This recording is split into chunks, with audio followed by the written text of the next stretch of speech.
नमस्कार दोस्तों, स्वागत है आपका हमारे चैनल बिहारी नॉनस्टॉप न्यूज में। तो चलिए बिहार की 10 प्रमुख बड़ी खबरों को जानते हैं। तो खबरों की ओर आगे बढ़ने से पहले एक नजर सुर्खियों पर। बिहार के उपभोक्ताओं के लिए बड़ी राहत, बिजली बिल पर नहीं लगेगा 2.5% अतिरिक्त टैक्स। मुकेश साहनी को तेजस्वी ने बताया था एक बार यूज होने वाला रिचार्ज कूपन। एनडीए में कलह के बीच आरजेडी ने दिलाई याद।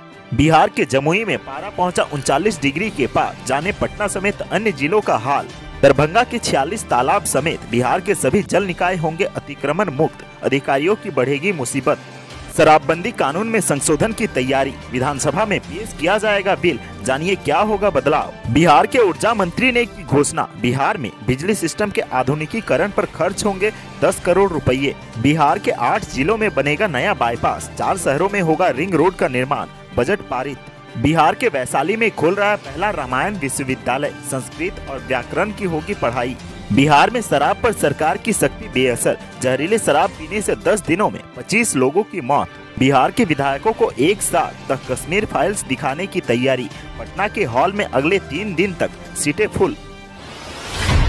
बिहार के मुजफ्फरपुर में शहरी क्षेत्र के बिजली उपभोक्ताओं के लिए राहत की बात है। बिजली बिल पर 2.5% निगम के अतिरिक्त टैक्स राशि का जो बोझ पड़ने वाला था वह फिलहाल टल गया है। नगर आयुक्त के आग्रह को विद्युत विनियामक आयोग ने यह कहकर खारिज कर दिया कि यह मामला नगर विकास विभाग व वित्त विभाग के बीच विचाराधीन है। जब तक दोनों विभाग संयुक्त रूप से इस पर निर्णय नहीं लेंगे, इसे लागू करना उचित नहीं है। इस निर्णय से नगर निगम को सालाना 5 करोड़ रुपए की वसूली को झटका लगा है। वहीं 1 अप्रैल से बिजली बिल के 2.5% अतिरिक्त टैक्स की राशि जो देना था, इससे भी लोगों को राहत मिल गई है। 23 सितंबर को नगर आयुक्त द्वारा विनियामक आयोग को पत्र लिखकर मांग की गई थी, लेकिन आयोग ने इसे खारिज कर दिया है। नगर आयुक्त ने कहा है कि नगर विकास विभाग ने बिजली उपभोक्ताओं से 2.5% अतिरिक्त वसूलने की अधिसूचना जारी की है। बार बार स्मारक पत्र देने के बावजूद बिजली विभाग उपभोक्ताओं से न तो टैक्स की वसूली कर रहा है और न ही राशि निगम को दे रहा है। नगर आयुक्त ने आयोग से आग्रह किया था कि वे इस संबंध में आदेश जारी करे।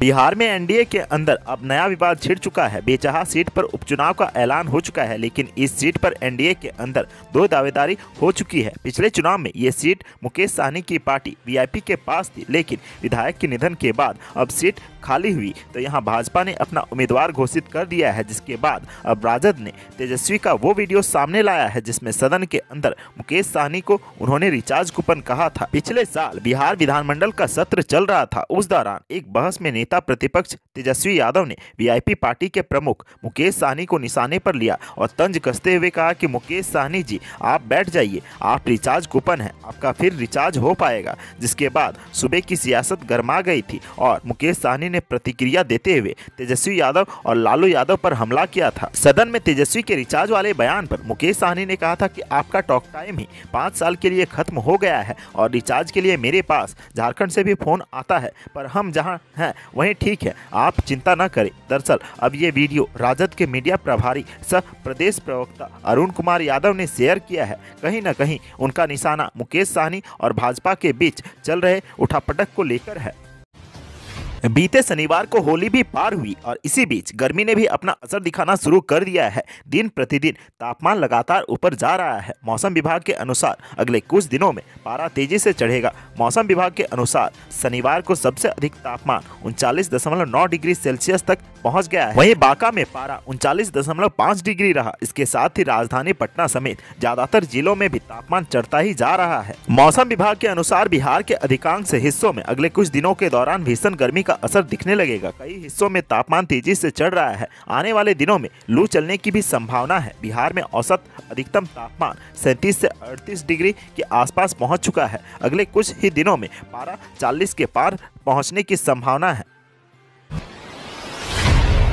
बिहार के सभी जल निकायों को जून महीने तक अतिक्रमण मुक्त कर लिया जाएगा। राजस्व एवं भूमि सुधार मंत्री रामसूरत राय ने विधानसभा में कहा कि राज्य के अतिक्रमण किए गए सभी जल निकायों को अप्रैल, मई और जून तक 3 माह में अतिक्रमण मुक्त करा लिया जाएगा। उन्होंने बताया कि अभी तक 34,000 जल निकायों को अतिक्रमण मुक्त कराया गया है। अतिक्रमण किए गए जल निकायों को स्थानीय विधायकों की मौजूदगी में अतिक्रमण मुक्त कराया जाएगा। भाजपा विधायक संजय रावगी के तारांकित सवाल के जवाब में उन्होंने कहा है कि कोई पदाधिकारी राजस्व विभाग की सरकारी जमीन की जमाबंदी कर दिया होगा तो उस अधिकारी के खिलाफ भी कार्रवाई की जाएगी। मंत्री ने बताया कि दरभंगा में 46 तालाब हैं जिनको 3 माह में अतिक्रमण मुक्त कर लिया जाएगा। उन्होंने बताया कि दरभंगा में 7 तालाबों के अतिक्रमण को लेकर कार्रवाई की गई है, जिनमें दिग्घी पोखर, हल्दी पोखर, लाल पोखर और मिर्जा खां तालाब प्रमुख है।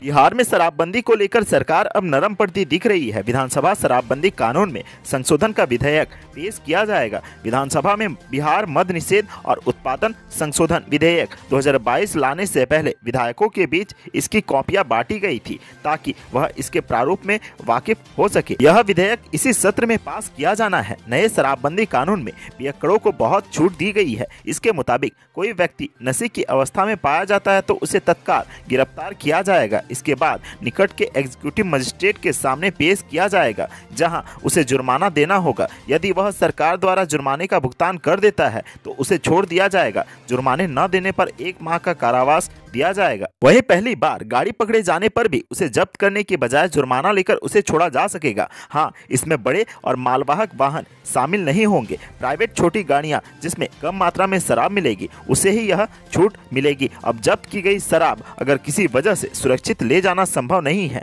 तो उसे बरामदगी वाली जगह पर डीएम के आदेश से नष्ट किया जा सकेगा। इसके लिए जिलाधिकारी अधिकारी की तैनाती करेंगे और उसका सैंपल रखना होगा।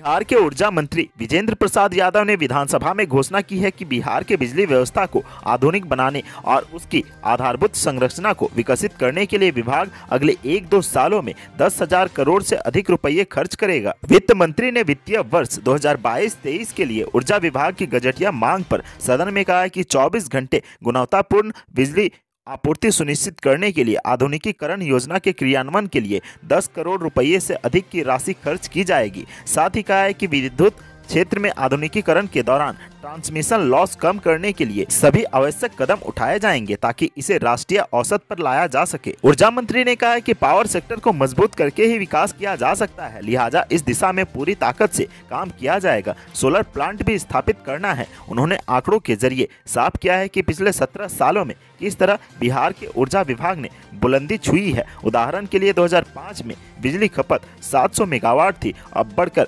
6,627 मेगावाट हो गई है। सब स्टेशन 268 से बढ़कर अब 1,180 हो गए हैं। बताया गया है कि विभाग किसानों को 4,000 करोड़ की सब्सिडी भी दे रहा है। बिहार के 5 शहरों में रिंग रोड बनाए जाएंगे। इसके लिए राजधानी पटना के बाद अब अन्य 4 शहरों गया, दरभंगा, भागलपुर व मुजफ्फरपुर में रिंग रोड बनाया जाएगा। इसके अतिरिक्त 8 शहरों में नया बाईपास बनेगा। बिहार के जिन 8 शहरों में नया बाईपास बनाया जाना है उनमें एक पटना भी है। बता दें, पटना में NH30 से बिग्रहपुर के रास्ते करबिगहिया कृषि फार्म तक नया बाईपास बनेगा। पथ निर्माण मंत्री नितिन नवीन ने गुरुवार को पथ निर्माण विभाग के बजट प्रस्ताव के तहत विधानसभा में इस बात की जानकारी दी। साल 2022-23 के लिए 58 अरब 19 करोड़ 2,50,000 रुपये का बजट पारित किया गया है। सुलभ संपर्कता को ध्यान में रखकर जिन 8 शहरों में नया बाईपास का निर्माण कराया जाएगा उन पर 143.12 करोड़ रुपये खर्च आएंगे। बिहार के लोगों के लिए एक अच्छी खबर है। बिहार के लोगों को भारत की विरासत और संस्कृति के बारे में जागरूक करने के मकसद से रामायण विश्वविद्यालय का निर्माण करने की तैयारी हो रही है। सुप्रसिद्ध महावीर मंदिर की तरफ से बनाए जाने वाले इस विश्वविद्यालय में संस्कृत और व्याकरण के अलावा दूसरे विषयों की पढ़ाई होगी। इसके लिए वैशाली जिले के इस्माइलपुर में लगभग 12 एकड़ जमीन चिन्हित किया गया है। इस यूनिवर्सिटी में मुख्य भवन के साथ ही सभी शैक्षणिक भवन और सभी आधारभूत सुविधाओं का निर्माण किया जाएगा। सबसे खास बात जो है वो ये है कि इसके लिए सभी तरह के खर्च का प्रबंध महावीर मंदिर न्यास समिति की ओर से किया जाएगा। महावीर मंदिर न्यास समिति के सचिव आचार्य किशोर कुणाल ने इस बात की जानकारी देते हुए बताया कि इस यूनिवर्सिटी में 2024 से पढ़ाई शुरू कर दिए जाने की संभावना है। बिहार में जहरीली शराब पीने से मौत का सिलसिला थमने का नाम नहीं ले रहा है। जहरीले शराब पीने से बिहार के विभिन्न जिलों में अब तक 25 लोगों की मौत हो चुकी है। सरकार और पुलिस की सख्ती के बावजूद लगातार ऐसे मामले सामने आ रहे हैं। गोपालगंज में 7 लोगों की मौत का मामला अभी ठंडा भी नहीं हुआ था कि मंगलवार को 2 और लोगों की मौत जहरीली शराब पीने से हो गई। घटना थावे थाना क्षेत्र के कविलासपुर बाजार की है। मृतक के परिजनों की माने तो दोनों देर रात शराब पीकर घर आए थे। सुबह उठे तो आंखों की रोशनी चली गई। सीने में दर्द की शिकायत के बाद परिजन अस्पताल ले गए, लेकिन रास्ते में ही दोनों की मौत हो गई। मृतकों के पहचान कैलाशपुर निवासी 40 वर्षीय सैफुद्दीन कुरैशी और 50 वर्षीय उपेंद्र यादव के रूप में की गई है। पुलिस के डर से परिजनों ने मंगलवार की देर रात दोनों शवों का दाह संस्कार कर दिया। इधर पुलिस ने शराब से मौत का बात से सीधे तौर पर इनकार कर दिया है। बिहार के विधायकों व विधान पार्षदों को एक साथ कश्मीर से पंडितों का पलायन पर बनी फिल्म द कश्मीर फाइल्स दिखाने की तैयारी है। इसके लिए 25 मार्च को P&M मॉल के मल्टीप्लेक्स में शाम के एक शो को आरक्षित कराया गया है। विधानसभा में गुरुवार को दूसरी पाली की कार्यवाही के बाद होली के अवकाश पर सदन की कार्यवाही स्थगित करने से पहले डिप्टी सीएम तारकिशोर प्रसाद ने यह घोषणा की। उन्होंने कहा कि राज्य में 17 मार्च से the Kashmir files film tax free कर दी गई है। इसे देखने के लिए शुक्रवार को सभी सदस्य P&M मॉल के मल्टीप्लेक्स में आमंत्रित है। सरकार की ओर से सभी सदस्यों को न्योता देते हुए डिप्टी सीएम ने कहा कि यह फिल्म सभी को देखनी चाहिए। पटना के P&M मॉल में इस फिल्म के 7 शो प्रतिदिन चलाए जा रहे हैं। इन शो में प्रतिदिन 1400 लोग फिल्म देख रहे हैं। वहीं मोना सिनेमा हॉल में प्रतिदिन 500 से 1300 लोग सिनेमा देख रहे हैं। सिनेमा हॉल प्रबंधकों के अनुसार दोनों जगहों पर फिल्म एडवांस बुकिंग चल रही है। अगले 2 से 3 दिन तक सीटें फुल हैं। आज की सुर्खियों में बस इतना ही। बिहार से जुड़ी खबरों के लिए सब्सक्राइब करें हमारे चैनल को और साथ ही साथ वीडियो अगर पसंद आए तो लाइक, कमेंट, शेयर करना ना भूलें।